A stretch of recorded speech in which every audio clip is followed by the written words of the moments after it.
എട്ടാം ശമ്പള കമ്മീഷനെ കുറിച്ചുള്ള ചർച്ചകൾ പുരോഗമിക്കുമ്പോൾ ദശലക്ഷക്കണക്കിന് കേന്ദ്ര സർക്കാർ ജീവനക്കാരിലും പെൻഷൻകാരിലും പുതിയ ശുഭാപ്തി വിശ്വാസം ഉടലെടുത്തിട്ടുണ്ട്. ജീവനക്കാരുടെ സംഘടനകൾ അവരുടെ ആവശ്യങ്ങൾ സർക്കാരിന് മുന്നിൽ ഔദ്യോഗികമായി സമർപ്പിക്കാൻ തുടങ്ങിയിരിക്കുകയാണ് ഇപ്പോൾ. എട്ടാം ശമ്പള കമ്മീഷനെ കുറിച്ചുള്ള ചർച്ചകളൊക്കെ പുരോഗമിക്കുകയാണ്. ദശലക്ഷക്കണക്കിന് വരുന്ന കേന്ദ്ര സർക്കാർ ജീവനക്കാരിലും പെൻഷൻകാരിലും പുതിയ ശുഭാപ്തി വിശ്വാസവും ഉടലെടുത്തിട്ടുണ്ട്. ശമ്പള പരിഷ്കരണത്തിന് ഉപയോഗിക്കുന്ന ഫോർമുലയായ ഫിറ്റ്മെന്റ് ഘടകം കേന്ദ്ര വിഷയമായി ഉയർന്നു വന്നുകൊണ്ട് ജീവനക്കാരുടെ സംഘടനകൾ അവരുടെ ആവശ്യങ്ങൾ സർക്കാരിന് മുന്നിൽ ഔദ്യോഗികമായി തന്നെ സമർപ്പിക്കാൻ തുടങ്ങിയിരിക്കുകയാണ്.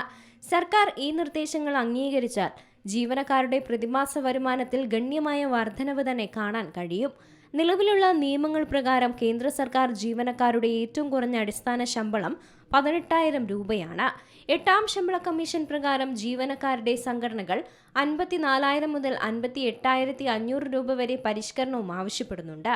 അത്തരമൊരു പരിഷ്കരണം അംഗീകരിക്കപ്പെട്ടാൽ നിരന്തരമായ പണപ്പെരുപ്പ സമ്മർദ്ദങ്ങൾക്കിടയിൽ ശമ്പള വർധനവ് കാത്തിരിക്കുന്ന ജീവനക്കാർക്ക് കാര്യമായി തന്നെ ആശ്വാസമാകും.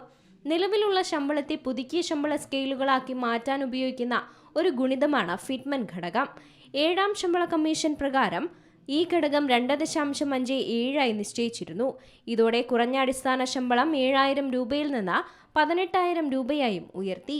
വർദ്ധിച്ചു വരുന്ന പണപ്പെരുപ്പവും ഉയർന്ന നഗരജീവിത ചെലവും ശക്തമായ പരിഷ്കരണത്തിന് ആവശ്യമാണെന്ന് വാദിച്ചുകൊണ്ട് ഗുണിതം 2.86നും 3.25നും ഇടയിൽ വർദ്ധിപ്പിക്കണമെന്നാണ് ജീവനക്കാരുടെ പ്രതിനിധികൾ ഇപ്പോൾ ആവശ്യപ്പെടുന്നത്. നിലവിൽ ഏഴാം ശമ്പള കമ്മീഷൻ ചട്ടക്കൂട് അനുസരിച്ച് ഏറ്റവും കുറഞ്ഞ അടിസ്ഥാന ശമ്പളം 18,000 രൂപയായിരുന്നു. എട്ടാം ശമ്പള കമ്മീഷൻ 3.25 എന്ന ഫിറ്റ്മെന്റ് ഘടകം സ്വീകരിച്ചു കഴിഞ്ഞാൽ ഏറ്റവും കുറഞ്ഞ അടിസ്ഥാന ശമ്പളം 58,500 രൂപയായും ഉയരും. അടിസ്ഥാന ശമ്പളത്തിന്റെ അലവൻസുകളുടെയും കണക്കുകൂട്ടൽ ഫിറ്റ്മെന്റ് ഘടകം നിർണ്ണയിക്കുന്നതുകൊണ്ട് അത്തരമൊരു നീക്കം മൊത്തത്തിലുള്ള ടേക്ക് ഹോം ശമ്പളത്തെ ഗണ്യമായി തന്നെ വർദ്ധിപ്പിക്കും. എട്ടാം ശമ്പള കമ്മീഷൻ പ്രക്രിയ ത്വരിതപ്പെടുത്തുന്നതിനായി ഫെബ്രുവരി 25-ന് ന്യൂഡൽഹിയിൽ ഒരു അടിയന്തര യോഗവും ചേരുന്നുണ്ട്. ഈ സെഷനിൽ ജീവനക്കാരുടെ സംഘടനകളുടെ ഒരു കമ്മിറ്റി അവരുടെ ആവശ്യങ്ങളുടെ സമഗ്രമായ കരടും തയ്യാറാക്കും.